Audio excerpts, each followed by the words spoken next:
when you have such a passionate group of enthusiasts, oftentimes what they love is going to also translate over to the public. Because if you're a super fan of something, that means that whatever it is going to be really fun. Welcome to the Attraction Pros podcast, where we discuss the latest trends and challenges facing the attractions industry today. We chat with some of the top leaders in the field and provide resources that will help develop your career in this great industry. I am Josh Liebman.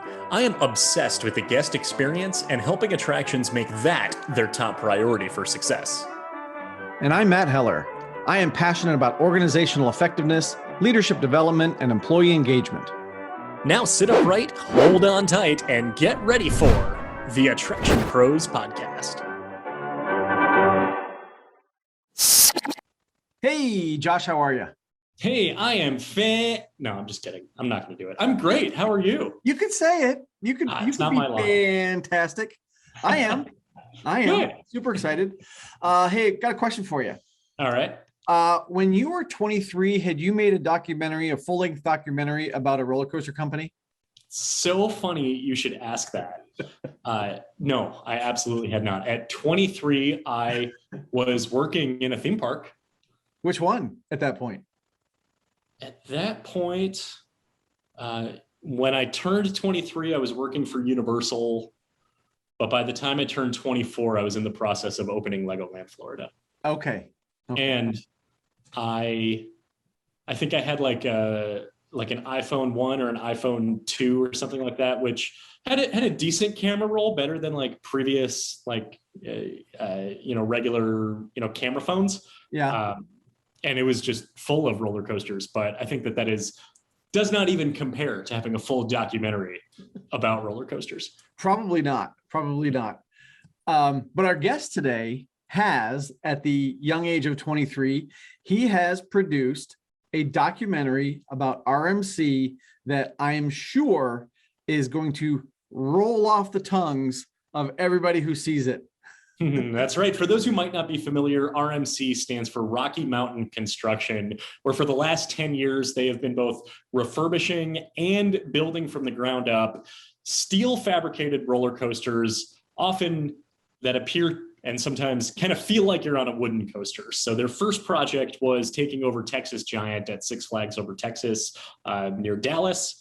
And since then, it has just been about conquering the world. And exactly. I know that you and I are both very big fans of RMC coasters. And so is Taylor, absolutely, to the point where he set out to make this documentary, This Is How We Roll, which is available now. It's on Vimeo. You can see in the show notes, and Taylor will be able to share with you where you'll be able to get it. But he also has a YouTube channel, Coaster Studios, which helps to engage coaster enthusiasts to build continued awareness and continued interest, and I would say continued fandom in amusement and theme parks all over the world.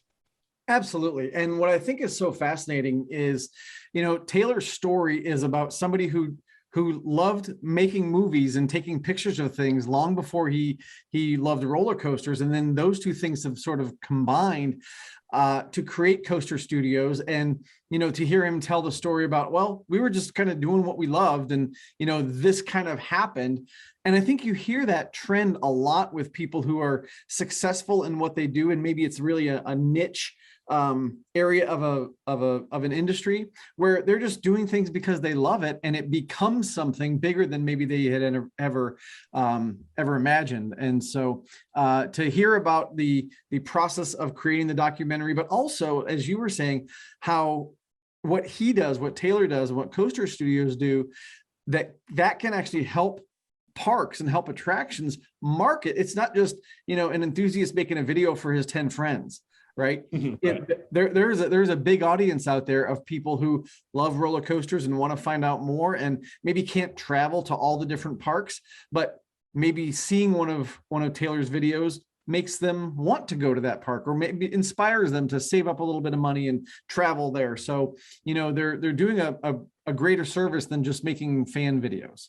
Yeah, and we felt that this was an important conversation to have because it's very interesting in the fact that his audience is the fans, right? It's the enthusiast base, but we're talking about this from the angle of really how parks can better engage their fans and really convert them into enthusiasts. Because the fact of the matter is, enthusiasts take up such a small percentage of overall attendance at amusement parks, but at the same time, they're the loudest, both in good ways and in bad ways if they don't have the best experience, or they can be some of the biggest critics sometimes because they know the product inside and out. But one way or another, your enthusiasts oftentimes are your evangelists who are going out there and building continued awareness, maybe with their friend group who might not necessarily be as exposed to the park and everything that it has to offer. So it's really important to look at how can enthusiasts help really bring in more attendance and drive more revenue through the gates. Absolutely. Absolutely. So you think it's ready to roll on into this interview with Taylor? I think this is how we will roll into this podcast. Taylor Bybee, welcome to the Attraction Pros podcast. We're really excited to chat with you today. How are you? I'm doing great. Thanks you so much for having me. This is awesome. Yeah. Taylor, just to get this kicked off, can you give us a quick overview, little intro background on yourself, and tell us all about Coaster Studios? Yeah, sure. So I'm a digital cinema graduate with a passion for the amusement park industry. So I absolutely appeal to basically any fan of roller coasters in theme parks. So I started a YouTube channel back in 2013, and I guess people liked what I was putting out because now it's it's getting closer to 200,000 subscribers, which is pretty awesome. So I try to cover any park or roller coaster that has something that I think would be of interest to my audience, which a lot of times is thrill rides. And I try to do a wide variety of videos about that. So I kind of consider myself a bit of a variety channel. So you'll find cool footage about them. You'll find reviews. There's satirical content, documentaries, all sorts of stuff. And it's a ton of fun. I love doing it.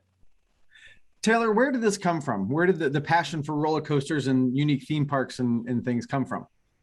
Yeah, well, I mean, I can remember picking up a camera from when I was really young. I mean, I was in elementary school, bored out of my mind during the summer. My mom keeps picking out all these different sports for me to try, and I'm not good at any of them. So she's just trying to figure out like what are my interests. And so I pick up this old crappy camera she had lying around. And I start making home movies. And so I sometimes joke that I never stopped making home movies. So I was just making these little stories with like my sister and family members and friends, whoever I could find.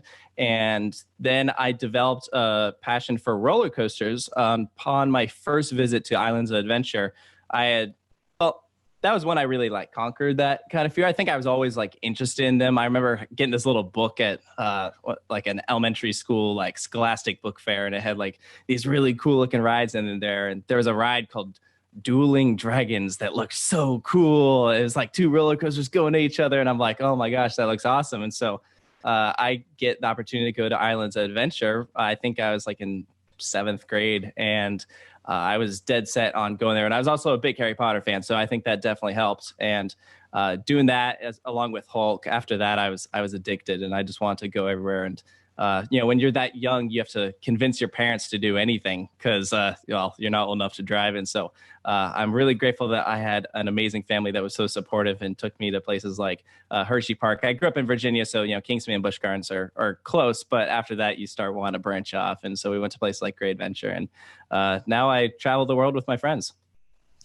Sounds awesome. And first of all, RIP to Dueling Dragons. I know. We all miss it every day, right? And the rides as much as the statues right in front, and even obviously an even Dragon Challenge when it was converted to Harry Potter. I never got to see the statues, but I did get to do it when it was dueling, and that was pretty freaking cool. There you go. One of the things I think is interesting too is being both a coaster fan, coaster enthusiast, and also very much into film and photography and videography. And that's one of the things that I think is actually very cool about, amusement parks or roller coasters is that, yes, obviously as a participant, they're thrilling, they're, a rush of adrenaline, but even as a spectator, a lot of the joy and the thrill even just comes from watching it. And that I think is probably where like the film or the video part comes in, to be able to, well, in your case, engage an audience. But that was always something that I was really interested too when I got interested in roller coasters. And it was, I just had a regular digital camera and was like, I want to get some really good pictures of the rides too. Talk about a little bit, maybe for you, how those two passions blend together, and obviously eventually, became one and turned into Coaster Studios. Yeah, I mean, I have loved filming things longer than I've loved roller coasters. So, someone asked me once, they said, if you had to give up riding roller coasters or filming things, what would you do? And frankly, I think I'd give up riding roller coasters because I am addicted to, being behind the camera and editing, doing all sorts of stuff. Because, as a young guy, I constantly am doing all aspects of video production. And so in that regard, if you stuck me on a movie set, I could do all sorts of stuff because that's what I'm used to doing.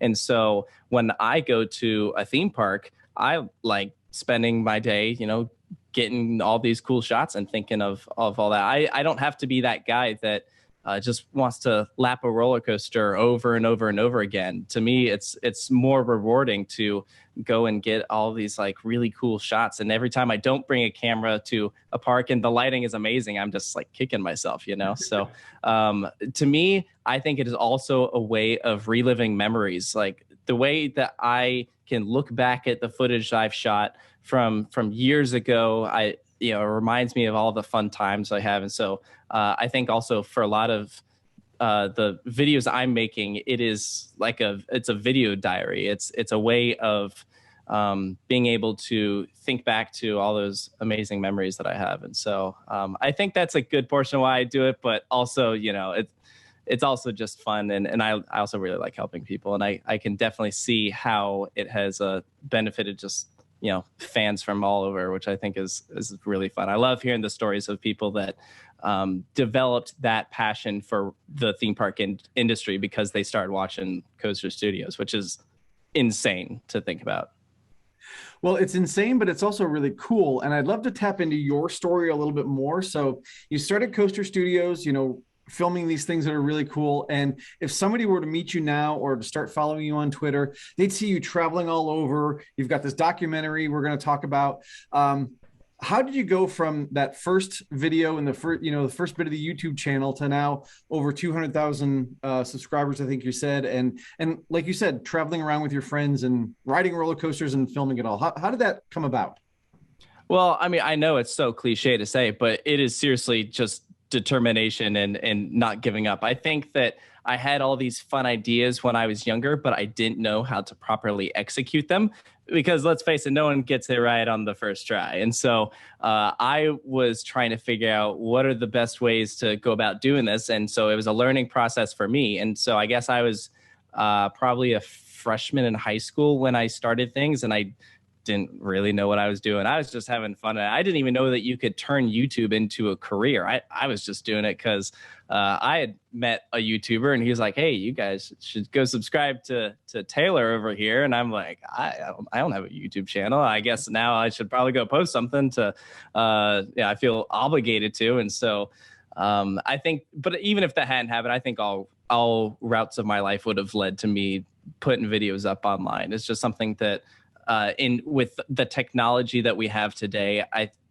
I talk to so many people where they just want their content to be seen, even if it's not, that they're hoping to turn it into something long lasting, just for this satisfaction of getting your work out there. And I think that's also what's so awesome about social media. So it was a lot of work. I was, I think, always content with the numbers that I had at the time in relation to, my age. So when I was real young and I had, couple hundred subscribers, I thought that was the coolest thing ever. If I start a YouTube channel now and that's all I had, that might be a little discouraging. And so I'd probably feel like, oh, I don't know if this is going anywhere. But at the time I was like, this is awesome. And then just seeing that number steadily grow to the point where now I just want, keep pushing it further, keep reaching as many people as possible. So as you've seen your channel continue to grow and you keep putting out phenomenal content, engaging the audience and using YouTube as the ideal platform or kind of the vehicle to be able to get to that point, how does that then affect the way that you look at maybe what parks are actually doing from their own internal marketing resources? Are they leveraging YouTube in ways that they should, or should they take a page out of your book in some cases to be able to better engage with their fans? And why is YouTube just such a great platform for engaging an audience from that capacity? Yeah, I feel like with so many different forms of social media out there, I feel like parks are not leveraging YouTube as much as you think. I think that Twitter and Instagram and even TikTok nowadays is building so much momentum that I feel like that is the park's go-to instead of YouTube, which is interesting because I feel like it almost used to be the other way around. I think the issue comes in that when a park posts a video, it is inherently advertising. That's their goal. And the audiences know that when they go to watch it. So there's automatically a sense going in that they might not necessarily be able to trust what their brand is saying because they're aware that the park's goal is to make money. It's the same way when you see a commercial, let's say a fast food place is advertising a new burger. Well, is it actually going to be as good looking as the commercial makes it out to be? So of course, these parks are going to try and make everything look as good as possible. They want people to buy it. So when you have a YouTube channel, it inherently makes it so that the people that are watching, let's say my videos or someone else's videos, they know that we don't have that ulterior motive. Our goal isn't to get them to spend money at that park. Our goal is we just want people to have fun. And so we are making a video saying, hey, this ride is awesome. And if we've kind of built up that brand trust, then people will hopefully say, hey, yeah, this is worth my time and my money to actually go there. So I think that over time, I've built up an audience that has really taken my opinion and the opinion of everyone that's in my videos to heart. And I think that that's what is really helpful about the enthusiast community is you get so many people that are huge fans of roller coasters. They go out there and they are talking about how great this ride is that anyone who sees that, they're seeing the same thing over and over again that, yeah, okay, maybe this is something I should go check out. And so, not every visit to a theme park is going to be perfect every time. And if something goes wrong, I'm going to talk about it and I'm going to try and do it in a way to explain what that issue is, how it can be solved. And so if I'm not recommending a park, I think, it goes that other way. And so hopefully, we're having a good experience that we can tell people, yeah, this is worth spending your money there. But also, if something ends up being a weird fluke, then the theme park fan can look at that and say, maybe this is something that I should not go check out. Yeah, I think what's really interesting is when you think about the message that you're sending, it's really authentic, right? So there's nobody that's behind you saying, say this or say that, right? Where to your point, somebody might think that, and it could be a YouTube video, it could be a Facebook post, it could be any kind of advertising that the park is putting out there, that there is an ulterior motive behind that. They want you to come visit them, which I guess is not a bad thing. Of course, they have to make money. No, of course. But, kind of going back to the authentic piece, and this may be a little bit more inside baseball, but can you talk a little bit about the production value? Because we do have a lot of tools that can make really, really great quality videos and pictures and graphics and that kind of thing. But I think sometimes, at least for me, the most engaging ones are the ones that aren't like overly produced and you just get somebody authentically sharing their opinion or sharing their thoughts. So can you kind of talk about maybe the balance between, doing all those fancy edits and things versus just putting something out there that's authentic? Yeah, well, that's a great point. And I think that's also what in a way, I try to do whenever I have a variety of content. So I have a series of videos where my whole goal is to make these rides look incredible. You know, maybe I'm flying, the park has allowed me to fly a drone around it, or stick a camera on the ride, or getting these really cool like sun flares, basically anything to make the ride look amazing. And then you might have a vlog where you can only dress it up so much. We're here, we're walking around a park, and you know, you can have the nicest camera in the world, but at the end of the day, if what is on the other side of that camera doesn't look amazing, then you know, there's not really a way to hide it. So I think that's also I think the parks know that, and they're trying to, you know, dress up every corner, so there's not one spot untouched, because when we're in the 21st century where everyone has a camera on their phone, it is very easy for everyone to capture the spots that maybe don't look so good. And I think that so in a way that is very important. Absolutely. Yeah. How important then is your relationship with the park specifically, knowing that you are coming at this from an authentic standpoint and with a high production value standpoint, and that your audience, in a way, almost like your customer, is the enthusiast by engaging with the video, which of course increases the number of subscribers, number of plays, hours played, and you know, that's, you know, a huge component to, you know, to YouTube monetization.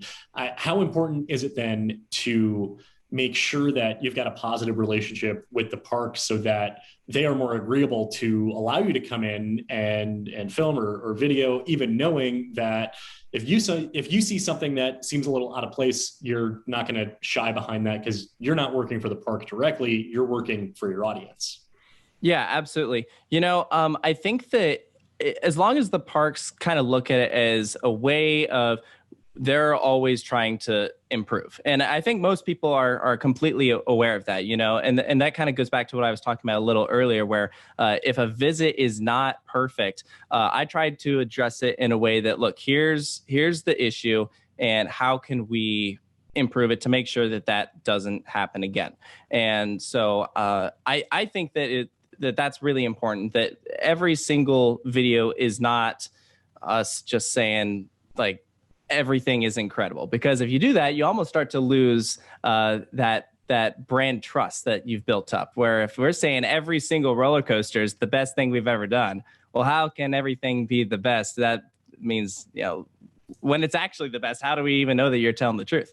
So at least in terms of keeping what, sorry? The bestest. Yeah, basically. I have a friend that jokes that every single roller coaster is like in his top 10. He gets off a ride and he says, yeah, that's in my top 10. And I asked him, how many rides are in your top 10? And I swear it's like 30. I'm like, how do I trust that you're actually like telling the truth there? So at least in terms of keeping that good relationship with the parks, I mean, I know that they're always hoping that when a guest walks through their gates, they're going to have like an amazing time. And I think that when they are inviting me out, or in this case, I think it could be anyone that has some sort of influence on a community. At least the parks are, I think, aware of everything positive that they have to offer. They know that they got these incredible experiences that they hope to deliver with, and they have that wow factor. Because I think people forget, you know, when you're in the enthusiast community, it's easy to talk about roller coasters, but roller coasters inherently are freaking cool. They're these high-tech pieces of machinery that deliver on that wow factor. It's taking us out of our reality and putting us in a space where we can think about nothing else but riding that roller coaster. And so because it's a limited experience that you can only get at certain places, I think that they know that people are always hoping to just go out there, have fun, and they don't have to worry about work or any problems going on in the world. And so because of that, I hope that when the parks are reaching out to us, they're keeping that in mind, that we can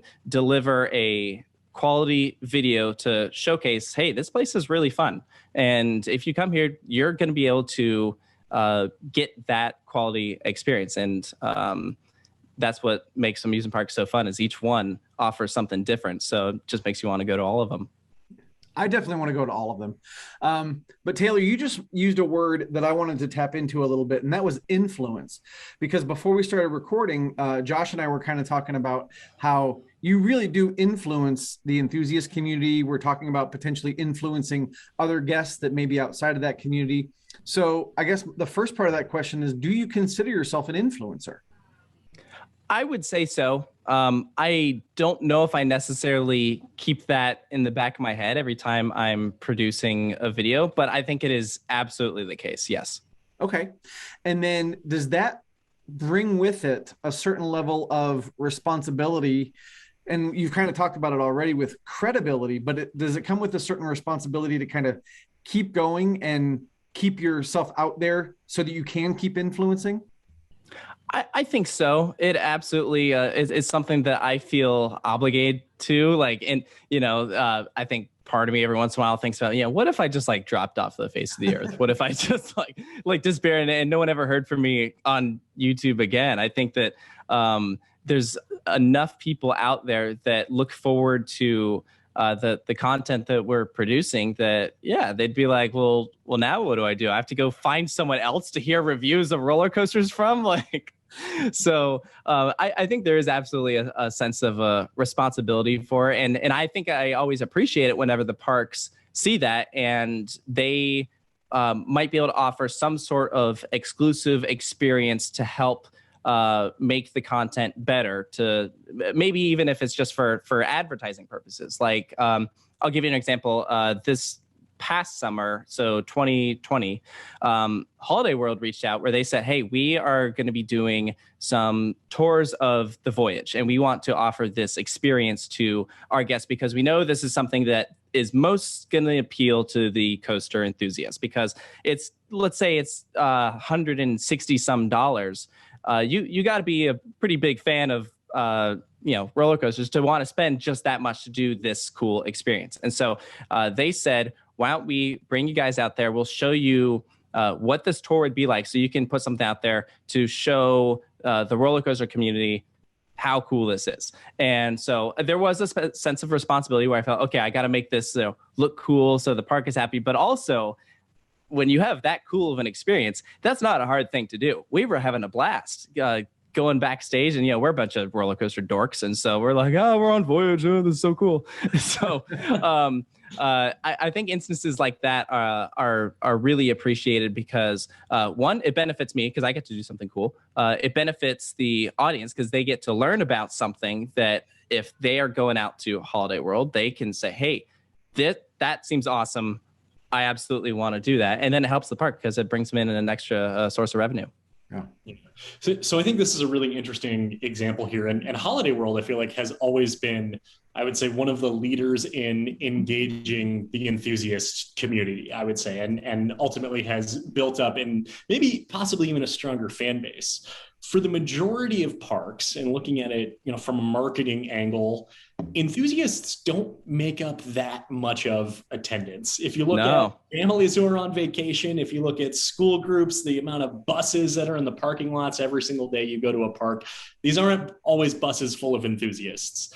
If they were, it would be an interesting day visiting. Yeah, I know, right? That's all I'll say about that. But why should parks engage and particularly hyper focus on such a small subset of their overall attendance, knowing that it's a very niche group of people? I know this has been said before, but when you have a group of roller coaster enthusiasts, I mean, those are your biggest supporters. They will be there to back you in every instance. But also, when you have diehard fans, I think that they're also going to be your biggest critics. And so you absolutely see that with, I know the most basic example is Disney fans. They are about as diehard as they get. I saw an interesting tweet from, I think it was Alicia Stella that said this. It was something about, so what, you guys just like talking about roller coasters online, but you don't actually like go into the parks? It was just kind of made me think about, because we are often the loudest when a park makes a change. If that's in the positive direction, then we're the ones saying this is going to be insane. Everyone needs to go out here. But then maybe a change that isn't the most well received, they're going to be the ones to talk about it, even though maybe the mass group of people, it's something so small that they might not really care. And so I think there really is a balance. And I absolutely understand that, yeah, it doesn't make any sense for the parks to cater to the roller coaster enthusiasts, nor do I think they should. Absolutely. Because, yeah, it's at the end of the day, it is about, you know, how much money are you going to be able to walk away from today, because you're a business. You got to keep it going. So that being said, when you have such a passionate group of enthusiasts, oftentimes what they love is going to also translate over to the public. Because if you're a super fan of something, that means that whatever it is going to be really fun. So my favorite example, and this is in no way because I'm making a documentary about it, but it's Rocky Mountain Construction. This is a company that has a huge fan base. If you look on their Facebook page, they're like the only manufacturer that's selling merchandise. And you walk around an amusement park, you see people wearing RMC merchandise, to the point where even I think Kingston and Cedar Point, the only two Cedar Fair parks that got an RMC roller coaster, they're selling merchandise that has the RMC name association with it. So they have built up an incredible brand. And so when the enthusiasts are the biggest fans of RMCs, they want those everywhere. That also, I guess the point that I'm trying to make is that everyone that I've ever seen that goes out and rides those rides ends up walking away from it loving it, to the point where I've seen some people that absolutely just started off as just your average theme park goer. You know, they don't really know anything about them, but they might walk away from that roller coaster experience that got all the enthusiasts excited. They say, whoa, that was so awesome. I got to do more of those. I got to do that over and over and over again. So they start to turn into one of your biggest fans too. I had a great experience with, we went to Kings Dominion. This exact same thing happened where we were with one of our friends who knew not really anything about roller coasters, and they got off some of the rides there and said, that was incredible. They went and turned around and bought a season pass to Kings Dominion. Actually, I think it was a platinum pass, because they wanted to go off and do more of these things. And so it's cool to me to see how just something like that all the enthusiasts were pushing for turned more people into those diehard fans that ends up being the park's biggest fans. You know. Yeah, Taylor, I think it's really interesting you mentioned, kind of the branding with RMC and the shirts. And I was on a coaster trip, I think 2 years ago, and a friend of mine had an RMC shirt on, and the coaster op noticed that, and that started a whole conversation, and it was a B&M coaster that we were on, but that's okay. Mm-hmm. But it was just that language, that vocabulary that we have, as coaster nerds, we know what brands are out there and what manufacturers are out there. But again, you make a really interesting point about the kind of the branding piece of it. And of course, we brought up the documentary, brought up RMC. So let's get into that. So what led to this documentary with RMC? Sure. So I recently graduated from Utah Valley University, and in the digital cinema department, you have to do a senior capstone. And I had done some smaller pieces on some parks, little featurettes. I did a 40-minute documentary on Kentucky Kingdom a couple of years ago. And so I knew that I wanted to do some sort of documentary for this school project. And I had met the people at RMC from actually visiting their facility, as well as attending places like IAPA. And so I reached out to them and said, what would you guys think about documentary? And the overwhelming answer was, this is something that we've been wanting. We just weren't sure who should be the one to tell this story, and I think that's why being a roller coaster fan is pretty cool, because I have my own pre-existing opinions of RMC. I'm just, starting off as a guy that just loves their roller coasters. And now we're going out there, we're meeting the people behind this company and really learning that, RMC is awesome, not just for the rides, but this whole group of people that has come out with this incredible product. And so that was a really, really cool experience. And then just through filming, realized that this is a much bigger story to tell than I think we initially realized. We were thinking, oh yeah, maybe like a 40-minute piece or something. And here we are, and the entire documentary is an hour and 20 minutes. So actually it ended up being so big that for the school assignment, going back to that, we ended up just making a little 17-minute cut that we showed to the school. I ended up winning like the film of the year at the university or something like that. So I was able to graduate, which is cool. But but we I kept working on it, kept on filming, and so the documentary is now out there for everyone to see, which is pretty freaking awesome. So tell people a little bit about, well, give the title, because I don't even think you said that, and where they can find it. Yeah, absolutely. So it's called This Is How We Roll. It tells the story of Fred Grubb and RMC and how the company came to be. And it is available on Vimeo. The link is vimeo.com/on-demand/This Is How We Roll movie. So at the time of this recording, I've only seen the trailer because it's not out yet. But at the time of this release, I will have seen the whole thing. So I'll probably know the answer to this question by the time this comes out. But you mentioned that it turned out to be a much bigger story to tell. Can you expand a little bit on that? Why was it not the 40-minute documentary or maybe a mini documentary that you initially intended to or set out to produce? Sure. Well, I think the easiest answer to give here is because not everything that we knew about RMC was available online. You know, you can do all of the research you want on something, but until you actually go out and talk to the people behind that company, you're going to be missing some key aspects of the story. And so we do an interview with someone and they bring up something that we've never heard of. It was like, whoa, hold on, wait, you did what?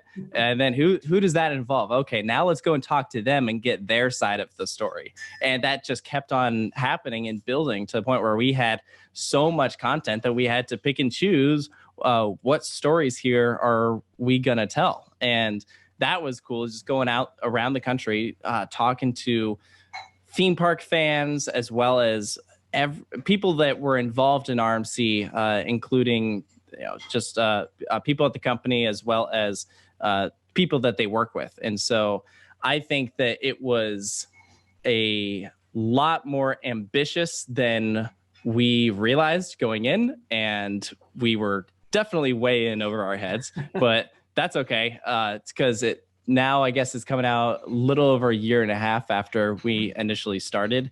And, here we were thinking that, oh yeah, this will be like maybe a 6 months project. And so it evolved quite a bit. That's really, really cool. Has anything like this been done before? I'm trying to think back, like, as you're talking here, and I was like, I can't think of any other documentary for a ride or coaster manufacturer. Now I'm thinking, I don't know, maybe Anton Schwarzkopf, maybe the Aero guys, like they had to have had some sort of, maybe not a full-length feature documentary, but I mean, is there anything that you were able to use as a reference point for this? I mean, there's a documentary on Aero out there called Legacy of Aero, and that was actually done by the American Coaster Enthusiast. But if you go out and watch that, which it's very well done, it's a great documentary. However, it is very different from This Is How We Roll. That documentary is largely narration based, which totally makes sense. So many of those people that are involved in Aero are no longer around. So that's what you got to do. Now we're telling a story about a company whose involvement in the amusement industry has primarily been within the past 10 years. And so they're still out there building rides, and it's all the original team members. And I think that's why we want to tell this story, because they really exploded in the amusement park scene. No one was talking about them, and now suddenly everyone's talking about them. And I think that is insane. You just look at the fact of how their first ride was New Texas Giant, how insane that roller coaster is. They won a golden ticket award for, what was RMC's first ever ride. How does that even happen? And so I think that was a big reason why we wanted to go out and tell the story. And also because people are such big RMC fans, I think we knew that this would be a subject that people would be really interested in. So you mentioned that there was a lot of editing that you had to do in terms of what are you going to include in the story. So is there a lot of like bonus footage, or when the DVD comes out, are there going to be extras and stuff like that? Like how do people get the behind the scenes footage that it didn't make it into the documentary?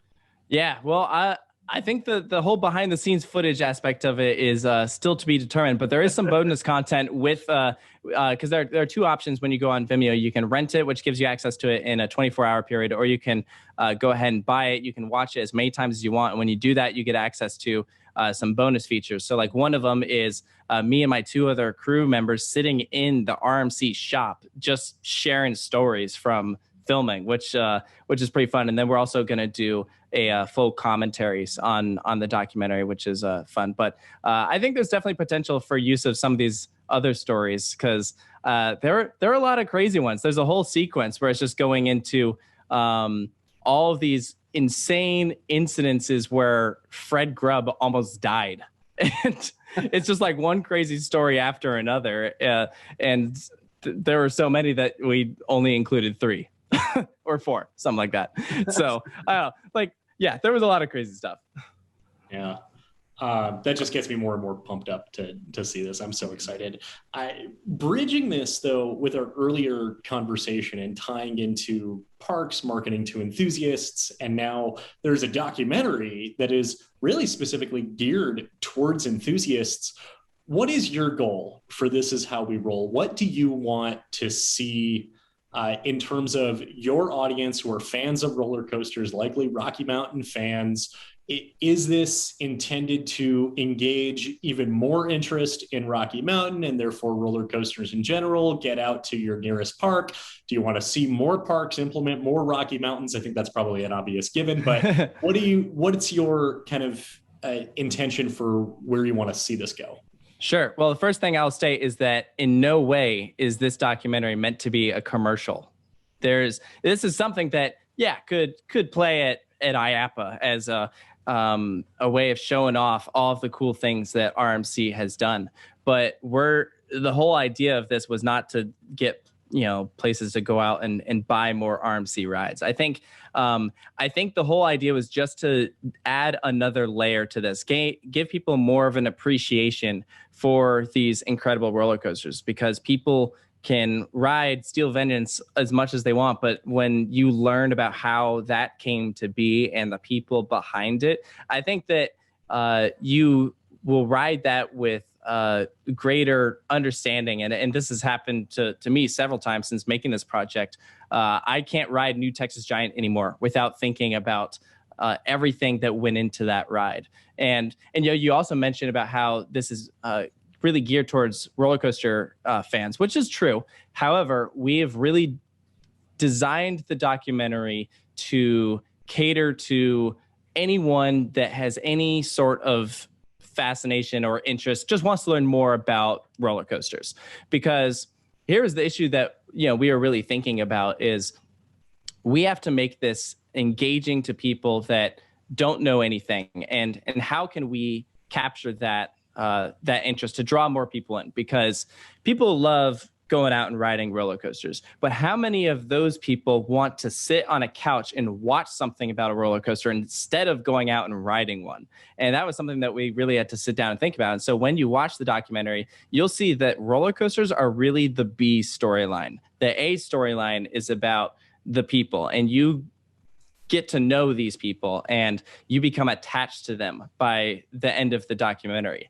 And so I think that is what one of our biggest goals was with the project. And I think it's achieved. And I think that's what was kind of fun. People ask, what is This Is How We Roll about? Well, I guess the easy answer is roller coasters, but I would like to beg to differ that I think that it's a story about family.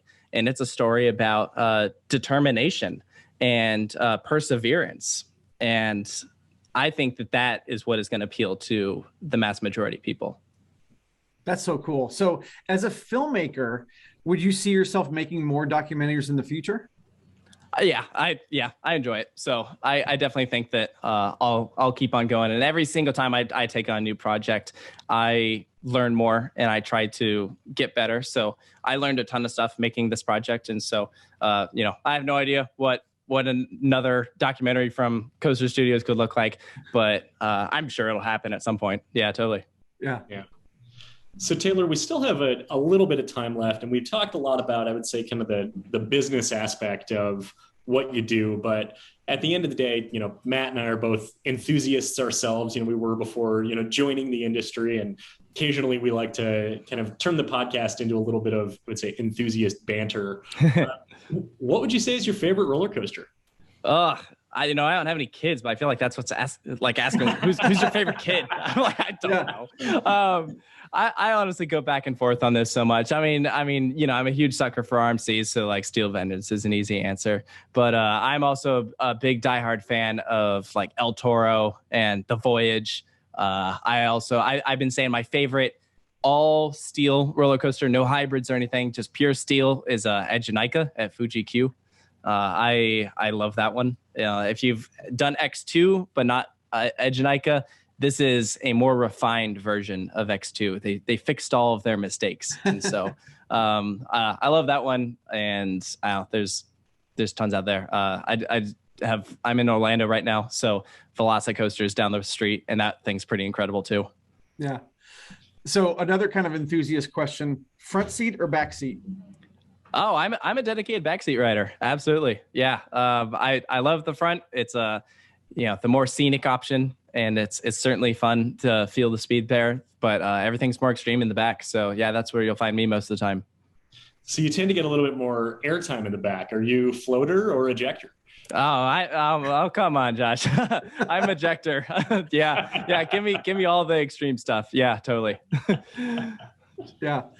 What's a coaster that surprised you? Like, we can watch coasters all day long on YouTube and things like that, but what's something that maybe you knew something about, but when you wrote it, you're like, that is not what I expected at all?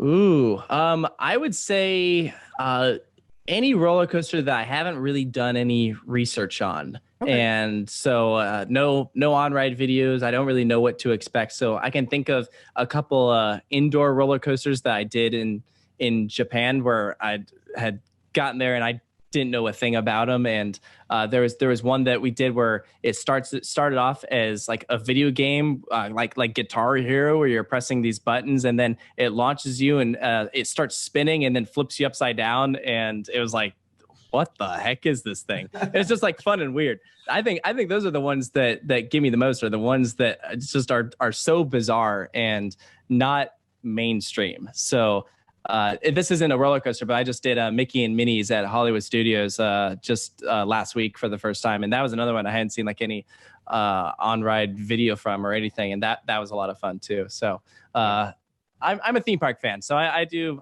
all sorts of rides, not just roller coasters too. I always like to say that Revenge of the Mummy is one of the biggest coasters that surprised me the most the first time I rode it. I've now ridden it, I don't know, probably a couple hundred times, and I can tell you, sure, piece of track. But I remember first time I got off of it, I was like, "What the hell just happened?" Yeah. No, definitely. No, that's a fun one. Yeah.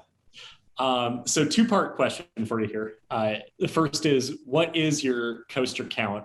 And the second part of the question is, what's not on your coaster count? What's still on your coaster count? So I've hit pretty much every big park in America. So my roller coaster count is, I think, 780. It's pretty good for a 30-year-old dude, I think. So that includes also theme parks in Europe and Japan. What is not on my bucket list? I have not done the world's fastest roller coaster, Formula Rossa. I'd love to do that one. Down in Australia, DC Rivals looks pretty awesome. And I want to conquer China at some point. That is a beast. And it's something that has fascinated me. A lot of weird looking stuff there. So I want to go there, not just for the theme parks, but also just the culture and everything. I love sightseeing and whatnot. So a lot of places I want to get to at some point. What about you just mentioned you're a theme park nerd. What about non-coaster attractions, dark rides, flat rides? What do you think? Yeah. I mean, Universal is a big one for me. That I just bought an annual pass there this past year for the first time, and I'm a big fan of any of their attractions. Forbidden Journey is a big one for me. I also love Spider-Man, and I mean, over at Disney, can't go wrong with like Rise of the Resistance. So I think any of those are ones that you'll always see me like coming back to. I love Star Wars, so Rise of the Resistance is pretty insane. Yeah, awesome. So just for our listening audience here, we often do map out several questions in anticipation of the interview. Everything you heard in the last 5 minutes was that was pure banter there. So definitely completely unplanned. Taylor, as we start to wind this down here, if people want to A, get a hold of you directly, B, want to learn more or subscribe to Coaster Studios, or C, get their hands on This Is How We Roll, where would you send them? And on that, I just asked you a 2-part question. Now we're at a 3-part question. Yeah. No, that's all good. So just search Coaster Studios on YouTube. It should pop up there. Videos from all over the world there. So there's probably something from your local theme park that hopefully you'll find interesting. Always trying to put out new content and trying to do stuff that a lot of other channels aren't. So hopefully there's something on there that you like. Also on all forms of social media, you can search Coaster Studios on Facebook. It's at Coaster_Studios on Instagram. Also on Twitter. That's a great place to reach me. Like a lot of people in the day and age that we live in, I'm addicted to social media, so I'm always on there. And if you want a copy of This Is How We Roll, I think I mentioned what the link is earlier in the episode, but again, it's over on Vimeo. Vimeo.com/on-demand/This Is How We Roll movie. And we also have that link plastered all over our social media. Please give it a watch. It's a couple bucks, but I promise it's worth it. It is the biggest, most ambitious project I've ever done. And I think it'll get a lot of people talking. It's a pretty cool subject. That's very cool. I know. I can't wait to watch it. And we'll put all those links and stuff in the show notes so people have those there as well. So Taylor, this has been an awesome interview. Thank you so much again for your time. Really enjoyed hearing about all of your success with YouTube and with the documentary specifically. Can't wait to hear and see what else you come up with in the years to come. But for right now, everybody who's watching and listening, just remember, we are all attraction pros. Thanks for listening to the Attraction Pros podcast. Make sure to subscribe so you can tune in when new episodes release. And even better, please leave us a review on iTunes. For more information, visit attractionpros.com.